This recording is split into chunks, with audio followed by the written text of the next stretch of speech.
Welcome to True Ballers Podcast. We got Harrison, Chris, and A-Benz on with you today. Super exciting episode we got. We're going to talk about the Pelicans, how bad they're playing, why they're playing bad. We're going to talk about the Nets. Chris is going to give us a little rundown on why they started off slow and what they kind of got to do to get hot. We got Bucks. I got a hot take for y'all, and I know Chris and A-Benz might have something to say about it. And then we got a new segment that I'll reveal, but we're going to be talking about the Utah Jazz and the Phoenix Suns and their hot starts out the gate.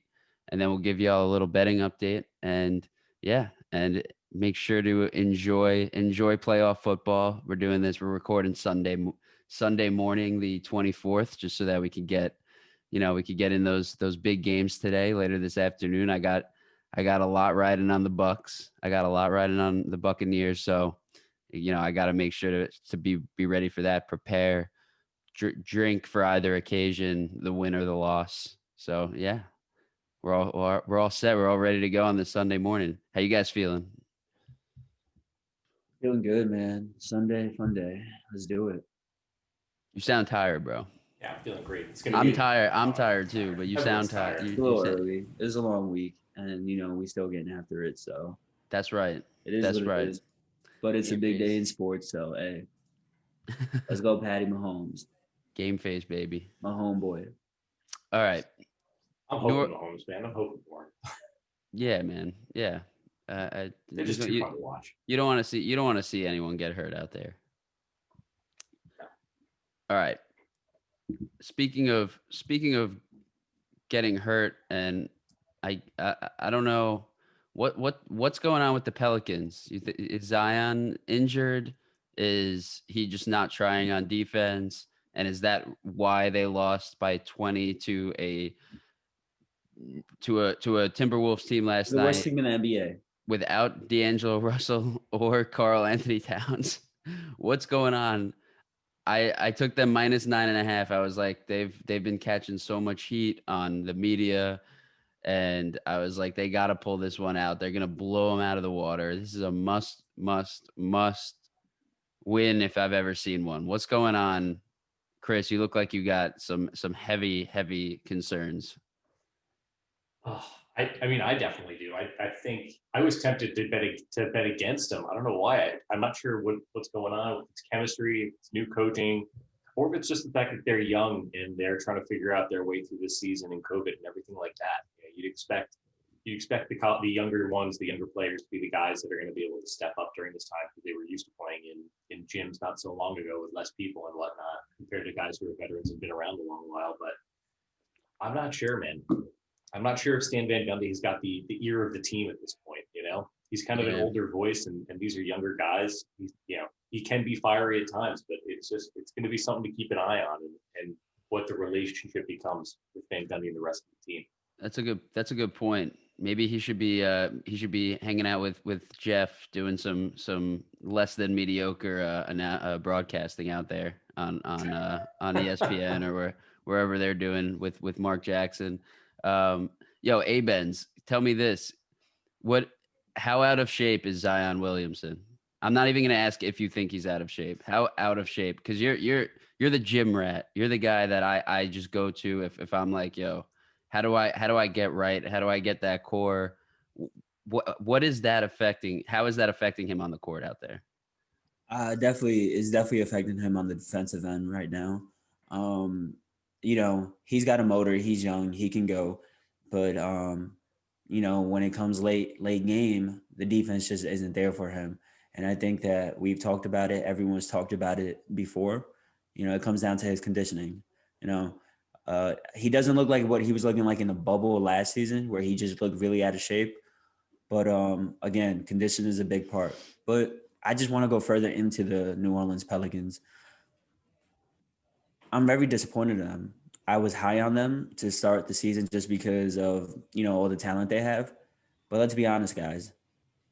Bledsoe, for better or for worse, is not good for this team. I don't know if Bledsoe is good for any team, honestly. Yeah. He's a selfish player. They miss Drew Holiday. I agree. They definitely miss Drew Holiday. I just feel like Eric Bledsoe. I do, but the three-headed monster. Yeah, hey, listen. I think that he's a very selfish player because he's got his ears in the league, and I just feel like he's just not a leader. Um, he's not dependable when it comes to scoring, and there's just a lot of selfishness on this team right now. It's me, me, me. They're not buying into whatever Stan Van Gundy or what's his name? Not Stan Van Gundy. Yep. Yeah, You're right Is there. Stan Van Gundy was? Well, what's his brother's That's name? Jeff. Yeah, Jeff. well, he's gonna end up. He's gonna He's end up gonna look back like Jeff.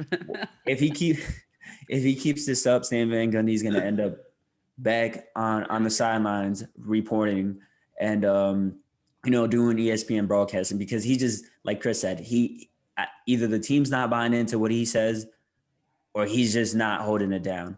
Perfect example is this past it was a couple games back when they played the Utah Jazz. They were on TNT on national TV. They were up 17. And I've seen this team go up plenty of times before by 20, by 18, 17 against the Hornets a couple weeks back. They were up big and they just seem to just let these leads slide. And I blame coaching. That third quarter against the Jazz a couple games back, Stan Van Gundy did not call a timeout in the third quarter. And the Utah Jazz were just going on a run. I think what Tibbs is doing with the Knicks is the contrary to what this dude is doing with the Pelicans, where you see the different styles of coaching. When a team goes in a little 3-0, 5-0 spurt, Tibbs calls the timeout. I'm not seeing this from Jeff Van Gundy. So if he keeps it up, I think he's going to end up on the sidelines. There's going to be a firing. I didn't agree with the Alvin Gentry firing. I think he had his players playing hard.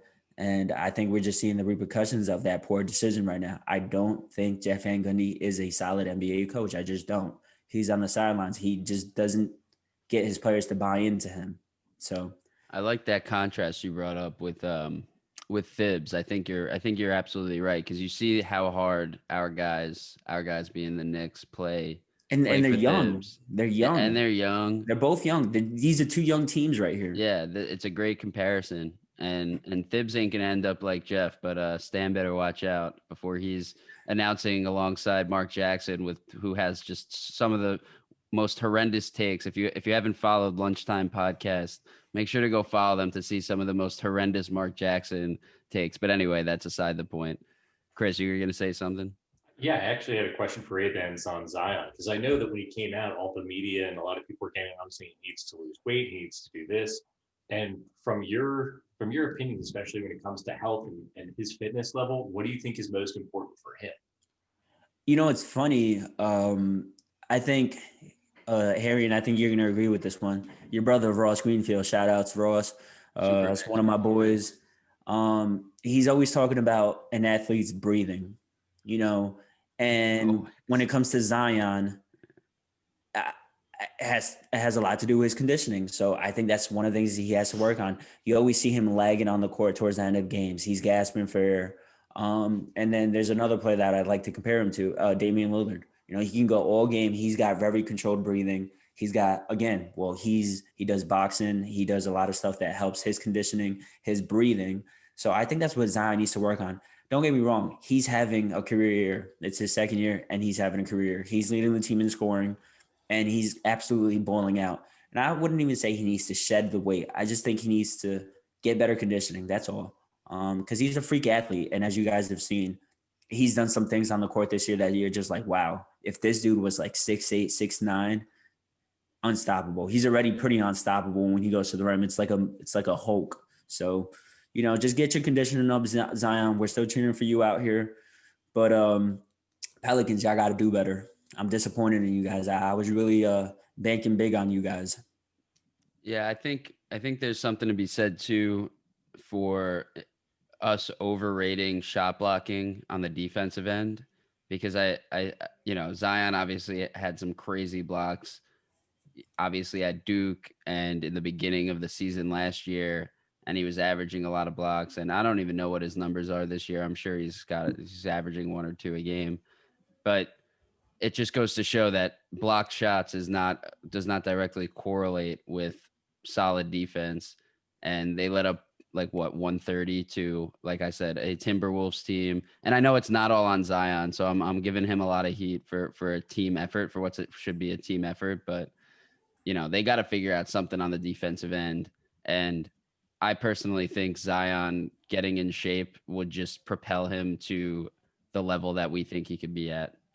He's averaging point oh 0.04 blocks per game Oh, this so year. he's not even doing the blocks this year. He's just not doing any of it.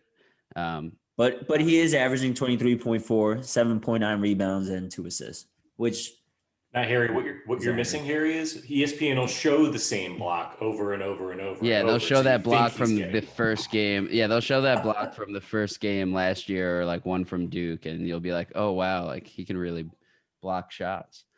Anyway, so yeah, Pelicans defense, Stan Van Gundy. Yeah, definitely agree. Chris, your boys got a big win last night.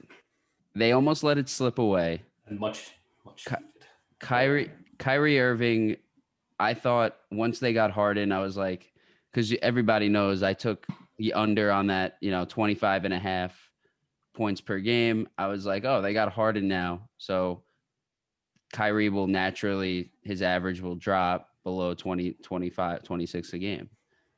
That hasn't happened. They've needed him big scoring. Fourth quarter, Kyrie has always been there, and he's still like that.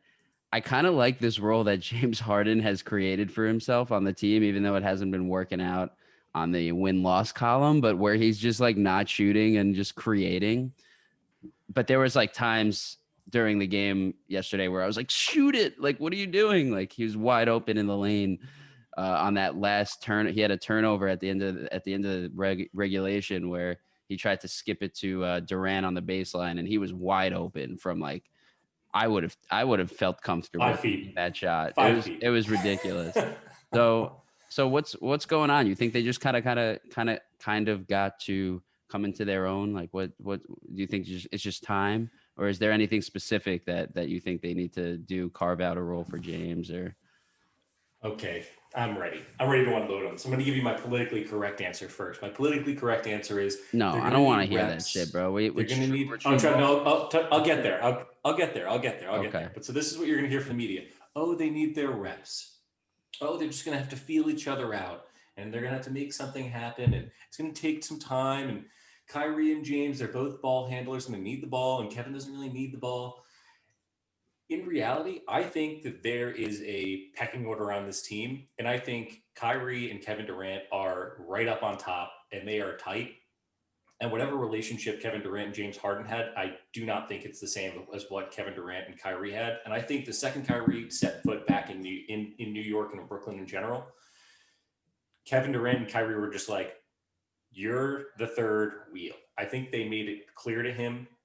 I have no real inside knowledge on this outside of just what I'm seeing on the court, but I think that they are just saying like you're going to eat last, and you're going to make sure we eat first and second respectively, and then we're going to basically slowly increase your role in terms of scoring as we get there. And I'm not sure if and the only reason I think that might have some value is eventually James Harden's going to need to start taking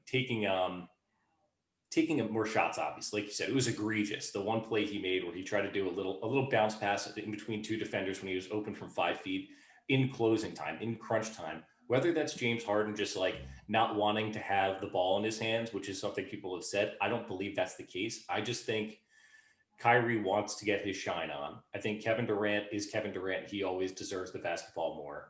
So that's where I'm at on it. That's where I'm at on it. I just think those are the factors. That's interesting because I mean, I don't know. I don't know him personally like you may, Chris, but I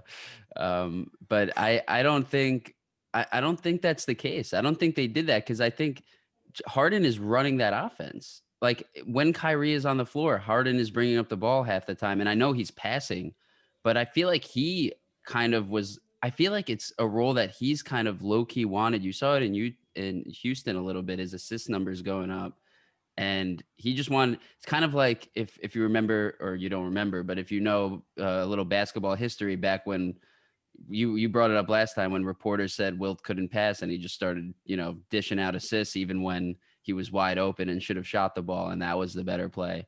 I feel like it's kind of like that where like Harden gets a lot of shit for not passing and just dribbling and shooting and drawing bullshit fouls,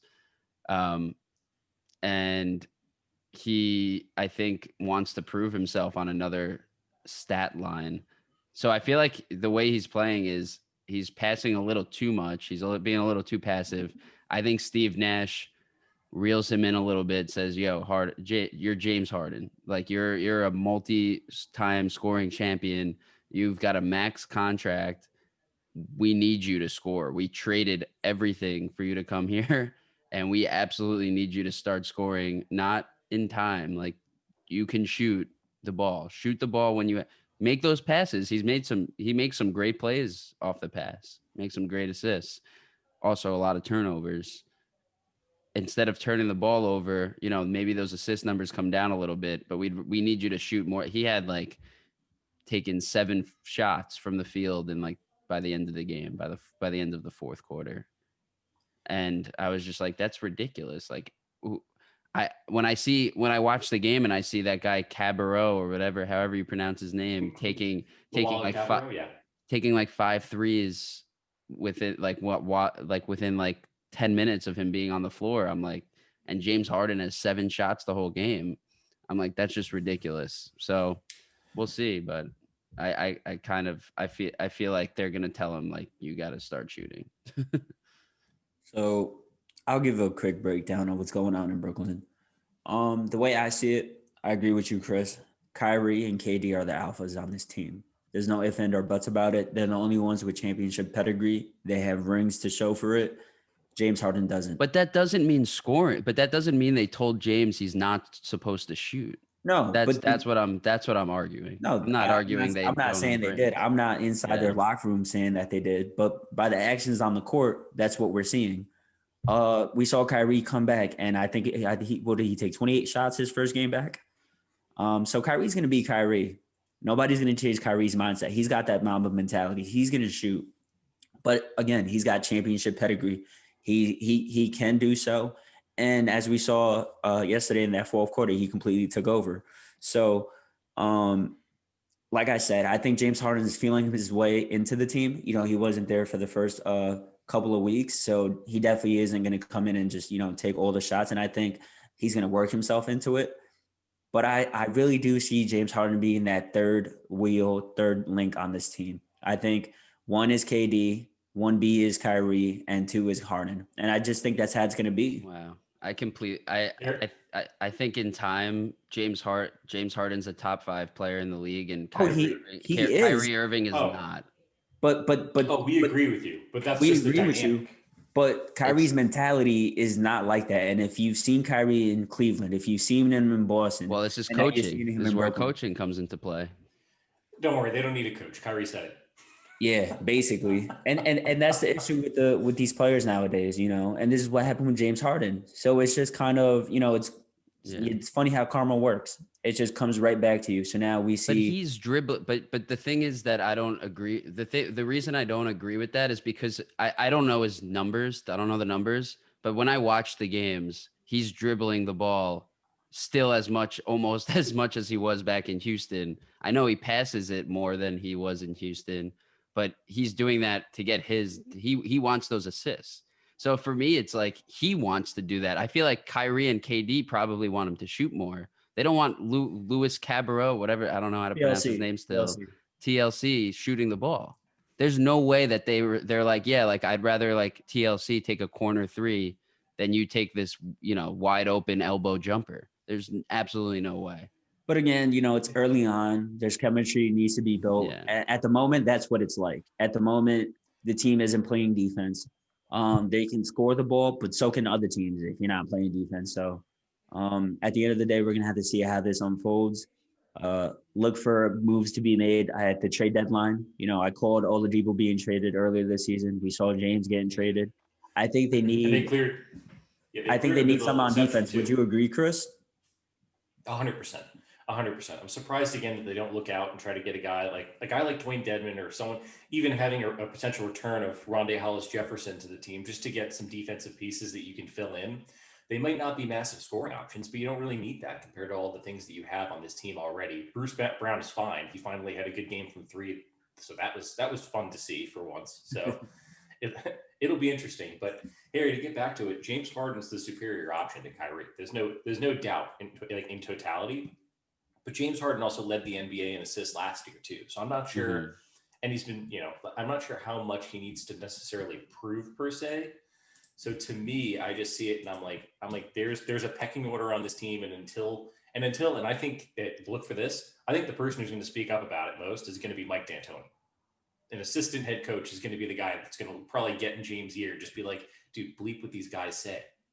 I don't think they're saying, you. See, you keep saying that. That's me. I just feel like they're not saying anything. Like I think like that's where I'm kind of just disagreeing. That I don't think Harry, the Sage Master, need not say much. He just need to give some side eye to transmit all of his ideas. But they wanted they wanted KD, or they wanted James Harden.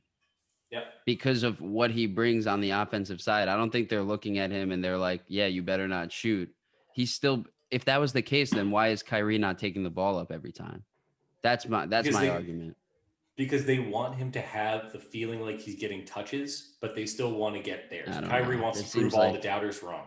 But the other thing is, I'm not going to be convinced. One last thing. Yeah. That's okay. One last thing to touch on with Avens. Kyrie is the same guy that thought that he was on the same level as LeBron when they were in Cleveland. That's why he wanted out. He wanted to go be the man. Exactly. And Harry, as much as you want to not believe it, you got to understand the type of people that are on this team. KD, yeah, I'll say KD would probably be like, yo, James, you got to get yours.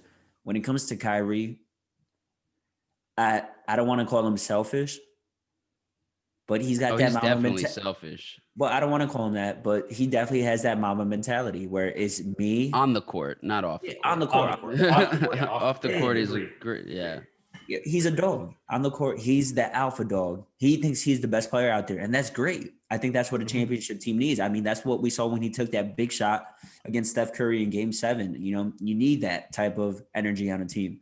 But when you have that type of energy on the team, some other individual is going to have to take a step back. We saw that with Kevin Love. I don't want to put, James Harden in that same boat. But from what we're seeing right now, who would you rather have taking a shot? KD or Harden? KD. Dude, KD always. Yeah, that was never. And then I ask you this: who would you rather have taken a shot? Kyrie at the end of a game or James Harden at the end of the game? Probably even. No. I'm going with Kyrie. Maybe in the playoffs. Exactly. I wouldn't say this game against who they play last night. The freaking but that's where it matters. They played Miami with no one. Yeah. I don't know. We've seen what Kyrie and KD, they've hit they've hit dagger threes in the NBA finals. James Harden has got blocked from three. James Harden has missed 27. He's been on a team that missed 27 straight threes. We've seen him fold in the playoffs. And I'm not going to be convinced that Kyrie's a better option at any point in the game than James. Oh, trust me, we're not saying that. We're just saying that I'm telling you, I think A-Benz is saying that, but it seems like A-Benz is saying that. But I'm just saying the same way we talk about Swaggy. I mean, not Swaggy P, playoff P. I think we got to hold James Harden accountable the same way. You can't. But it's not the play. We're not in the playoffs yet. But that's where A-Benz. I'll give a good comparison. Would you rather have James Harden take a shot at the end of the game or Damian Lillard? Damian Lillard. I would. In a regular season game, probably James Harden. Any game. Wow. But when it matters, it matters. No, Damian Lillard. Lillard. Okay, that's a different. But I'm talking about yesterday's game against the Heat that they almost flew. I'm not talking about playoff. This is a completely different conversation. If we're talking, but at the end of the day, boys, I get it's a different conversation. But at the end of the day, what are they playing for? The championship. It's championship or bust in the East. Is it not? Of course. But I'm saying, why is James Harden? My argument that the whole thing, that the reason this started is because I was like, why is James Harden not shooting the ball more during the regular season? I didn't say he should be taking the last shot at the end of a playoff game. Like, that's a completely different. No, and I'm not saying that either, but I'm just saying with the mentalities that you have on this team, why is he not taking that many shots? Because of personalities on the team. Mm-hmm.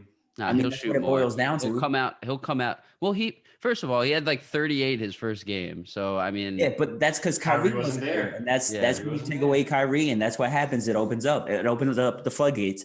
But with Kyrie, as Chris said, he thought he was the best player on the Cleveland Cavaliers, and that's why he left, because he wanted to prove a point.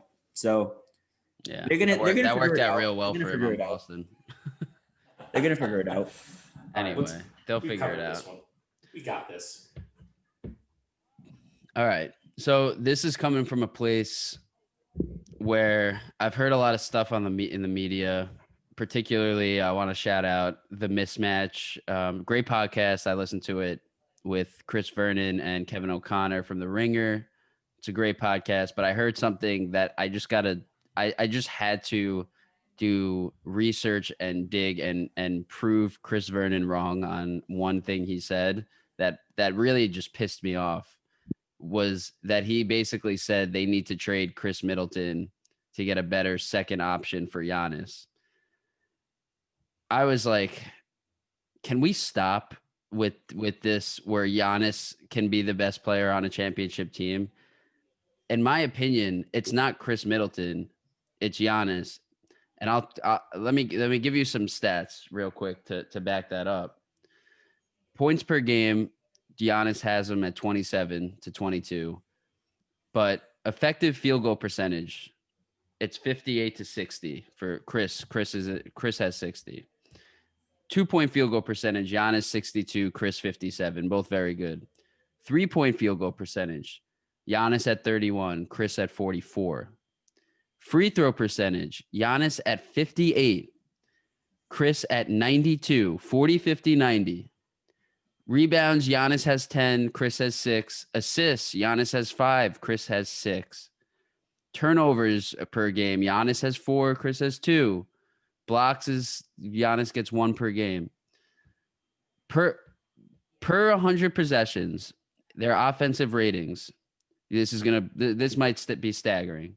Giannis's offensive rating per 100 possessions is 112. That means he scores the team scores 112 points while he's on the floor for per 100 possessions. Chris Middleton's is 126. 126. It's 14 points higher than Giannis's. Defensive rating, Giannis's is a little bit higher. It's 110 to 105, which actually is in favor of Chris. That means their defense lets up less points. Usage, Giannis is 35, Chris is 25. So the 27 points per game to 22 points per game could all be attributed to usage. And they have the same exact plus minus this year. So let me ask you this. Would you rather have Giannis as your best player at a max contract, a guy who can't shoot, has the ball in his hands 35% of the game, plays the most minutes, is going to be counted on at the end of the games, and shoots 58% from free throw line, 31% from 3-point field goal? Or would you rather have Chris Middleton as your second option in the 50, 40, 90 club, and can do that at 25% usage and has 126 offensive rating? I didn't check the fourth quarter splits here because I'd love to see these stats in the fourth quarter. Like when I watch these Bucks games, Giannis can't hit the broadside of a barn in the fourth quarter. And I'm just like, do you trade Chris? Can you trade Giannis? Is that a possibility? Why not? To me, that's the better play for the Bucks. They're not winning with this team. I wish there was a way for me to just bet that they wouldn't. They're not winning a finals team with Giannis as the best player. It's just not gonna happen. He can't shoot. He's not gonna learn how to shoot. We've said give him the offseason like 3 times already. He doesn't know how to shoot. He can't shoot. He can't shoot in big moments. I think I completely agree with you. I've seen them play plenty of times this year, and I see digression. I don't see improvement on Giannis' side. I think he's shooting way too much from a 3-point land. He's taking mid-range jumpers from 19 to 20 feet out, which are just terrible jump shots because it's either a 3 or a 2. I mean, if you're going to shoot that 2, just get a little closer. You're already 7 feet tall. I don't really see the post game developing. I heard he was working with Olajuwon. I don't see any of that. A dominant big man would get down in that block. There's no hook shot. There's no finesse. I'm very disappointed in Giannis this year. I think it just goes to show that he did not deserve that MVP last year. And I don't even think he deserved the Defensive Player of the Year as well. I think the media, the voters, I think they give him too much credit. And I think that's an issue. Why are we giving so much credit to these players that have not proven anything in this league? And I think it's a shame. It's a shame because I'm a big LeBron fan, and I'm not saying that he should have won it last year, but I think that's what I'm saying. I don't think it's what I'm saying, but that's what I'm saying. No, I agree with that. I agree. Sorry, go ahead. Just one more thing. I'm just, like I said, honestly, you make a great point there. And I think I would rather have Chris Middleton as my second option than have Giannis as my first. And I think we had a discussion earlier this year on would we rather have Luka or Giannis? And I think clearly it's Luka. Far above and away. Why does Giannis have to be a top 5 player in the league? If you talk to the media, like ESPN, I mean, I get it. It's for ratings. It's for that's really why. I'm sure half of these people don't actually believe what they're saying on ESPN, on all these talk shows, whatever. But why does Giannis have to be a top 5 player? A lot of he's not a top 5 player. But he's not. He's arguably not a top 10 player this year. All right, it's time for me to set you guys straight. I'm ready to defend Giannis, actually. I didn't know if I was going to be put in this position because, like you said, according to the stats in the real world and when you look at the games this year, you are dead right, Avens. He has progressed. But here's what I'm seeing with my eyes. I'm seeing the same kind of approach where, like you said, if he's working with Olajuwon, that's what a lot of great players have done and it's helped him out.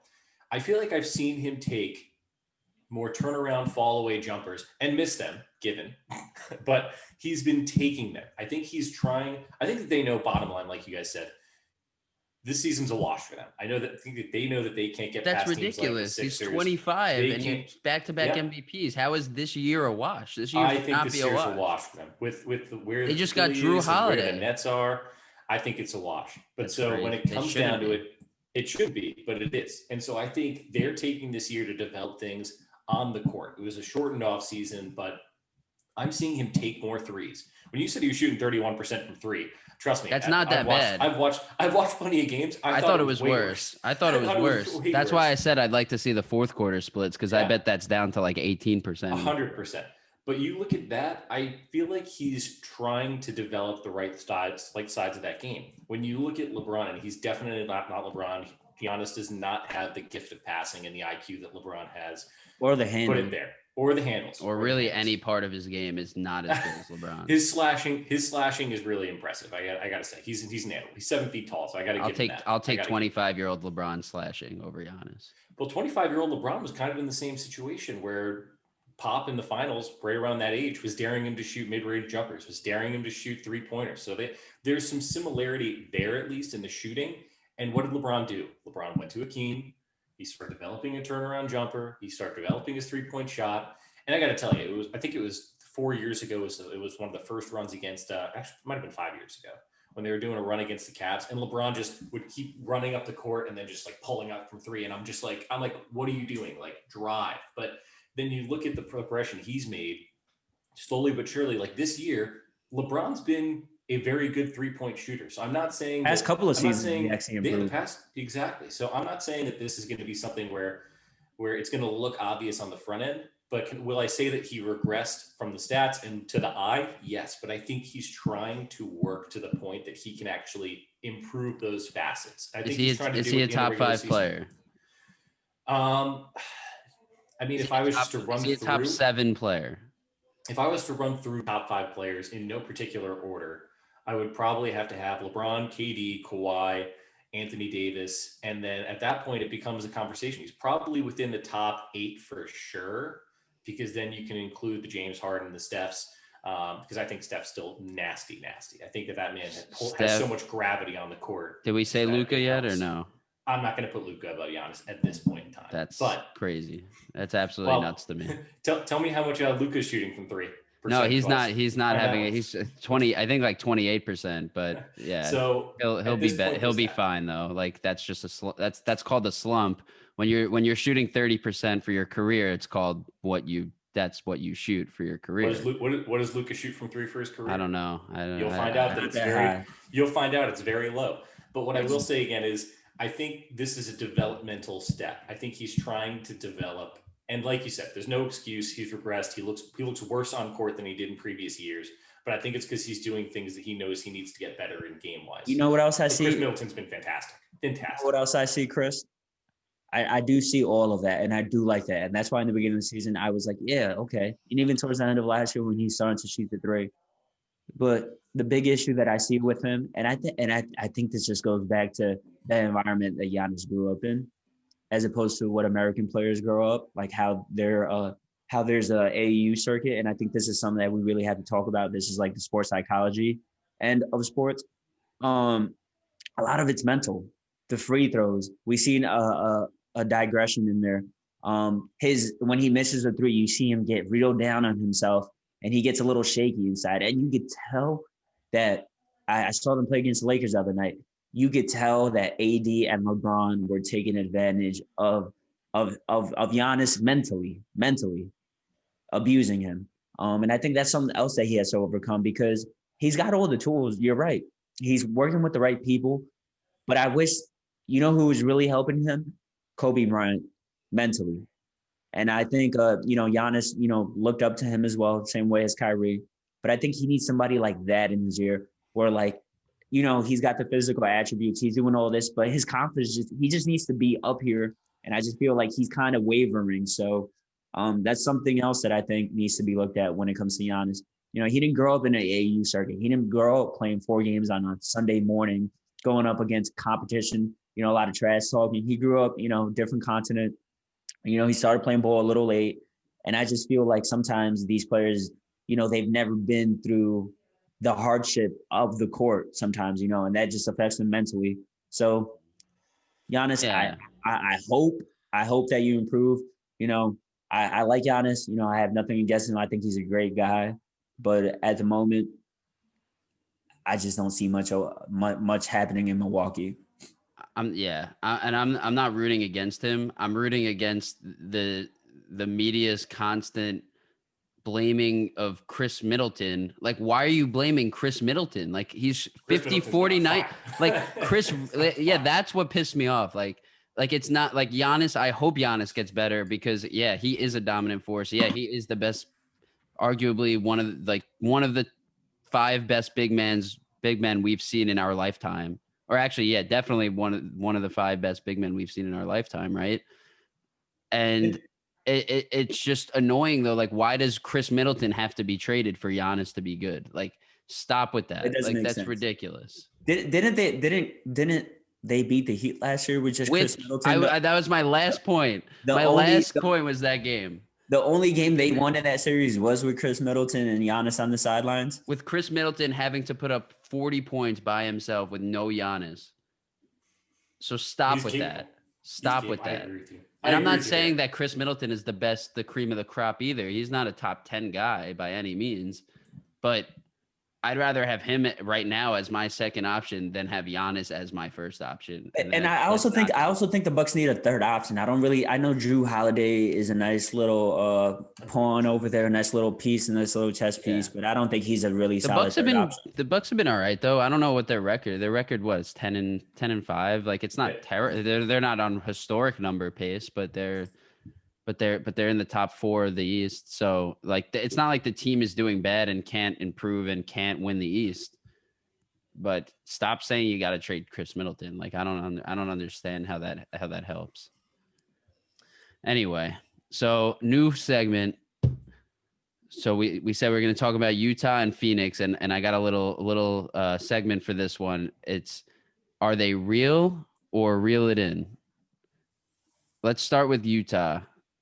Chris, what do you think about the Utah Jazz here? Real or reel it in? Well, if you're following the bets that we've been making, I've been riding the high of the Utah Jazz. So I'm not going to say that it's all real, but this is, and I think that we talked about this in the chat. Harry, I got to give you a lot of credit because I'm going to steal your line. This is what they do. They're a well-coached team. They have the fundamentals. When Donovan Mitchell's hot, and honestly, he started off the season pretty poor from free throws as well as field goal percentage and a lot of things.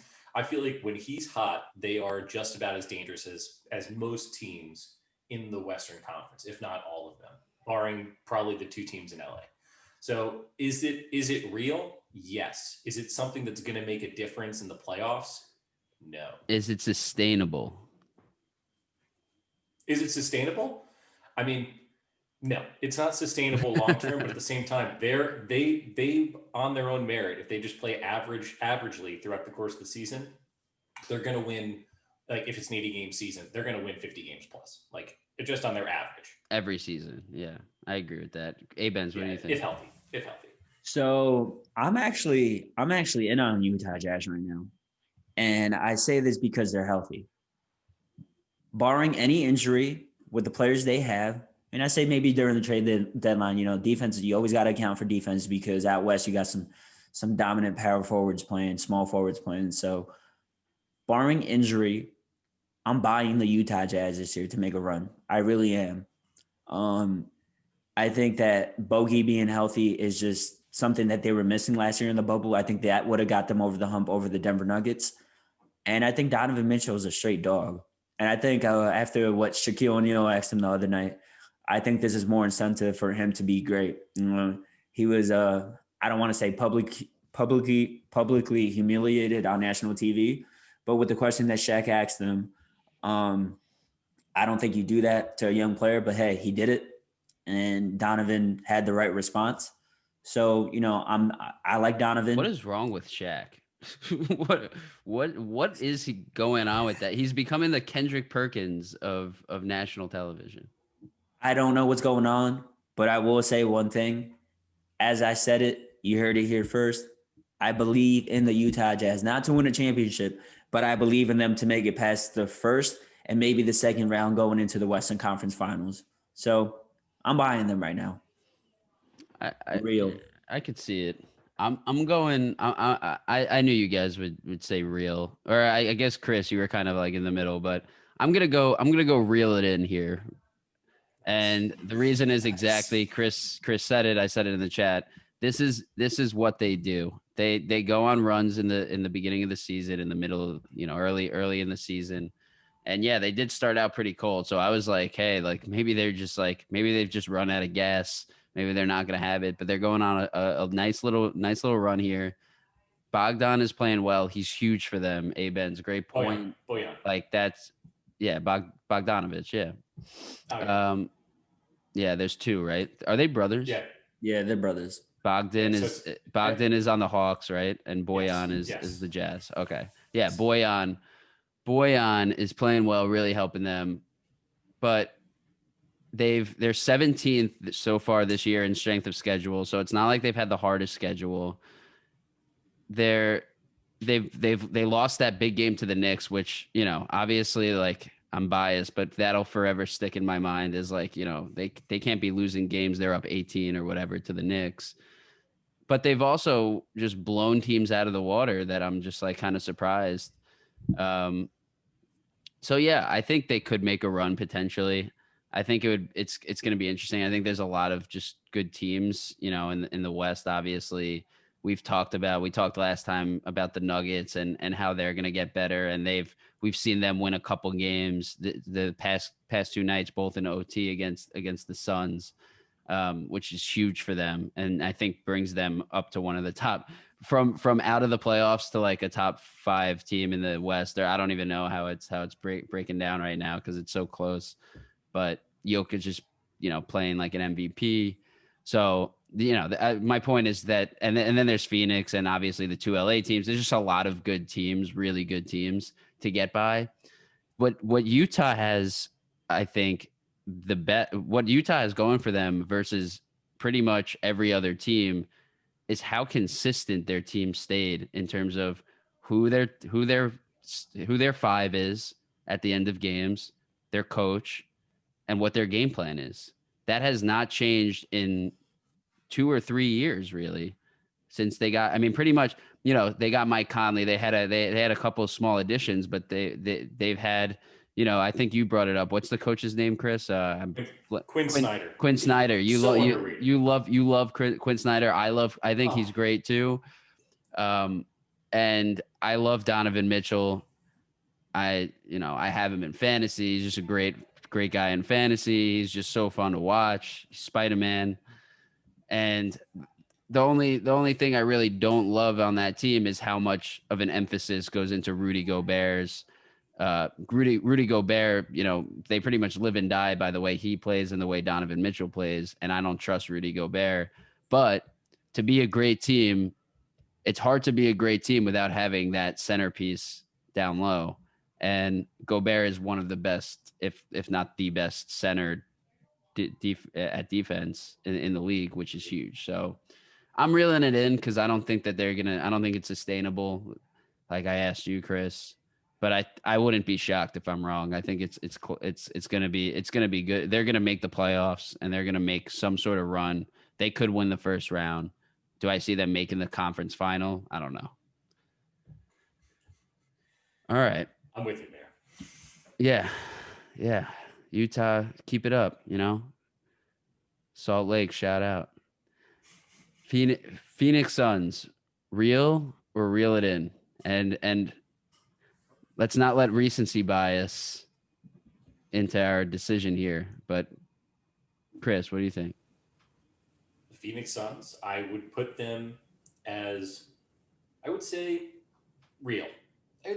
But again, it's based on expectations. If you're asking me championship contender, reel it in, I'm reeling that thing all the way back, putting it right in my pocket, bringing it back. No one's. Done, the Lakers are winning the championship. There's no. We're not. God. We're not talking about that. We're not going to talk about that yet. But I got to tell you that Phoenix Suns, they're a good team. They might make a run eventually at having a home playoff game, but are they real in that regard? Yes. But are they championship contenders? Not yet. I'm going to have to agree. I agree completely with Chris right now. I think, again, the expectations is for them to obviously make the playoffs, possibly make a little run. I like the pieces they got. They have solid players, a young team, young nucleus. They got some good size on them. They got a lot of small forwards, power forwards that are very athletic, play defense. And I think that's going to help them come playoff time. I could see them get into the second round. I couldn't really see them getting past the second round just because of the teams out there in the West. Denver's trending up right now. Obviously, you got the two LA teams over there. And we just spoke about Utah, which I think would be a competitive matchup. But at this moment, I feel like Phoenix is probably 5 or 6 in the West, just by looking at those teams that I just spoke about. So I think they're real to make the playoffs. I think they're real to be a threat, but I don't think they're real to really take it to that next level and get to the championship. I think it's something that's going to be developed. I think Chris Paul is great for their development right now, but it's only so much a 36-year-old, 35-year-old can do at 5'11", 6 feet tall at the end of his career. So good for them. Good for Chris Paul. One of the best leaders in the NBA. I'm reeling it in when it comes to championship expectations. Yeah, no, you can't. Obviously, only one team can win the championship, and we all know who that team's going to be. Yeah. Well, it's not going to be. Yeah, it's not going to be anyone other than LA Clippers, Lakers. It's not. I don't even think the Nets are in this conversation yet. Insult my boys. I would put. I'd give the Knicks a chance against them boys, bro. Don't be sleeping on the Knicks. Honestly, Tibbs will play the starters 48 minutes if he has to. But Harry, this kind of goes. I got one more for you, and this is kind of a question next year. So I'm going a little off script. But when Klay Thompson gets back, Golden State Warriors, real or reel it in? Real, bro. Real. I'm gonna go with back to the Phoenix Suns real quick. We could quickly talk about the Warriors. Yeah, of course. Klay Thompson is a top 15 guy when healthy, easily. I'm with you. Anyway, Phoenix.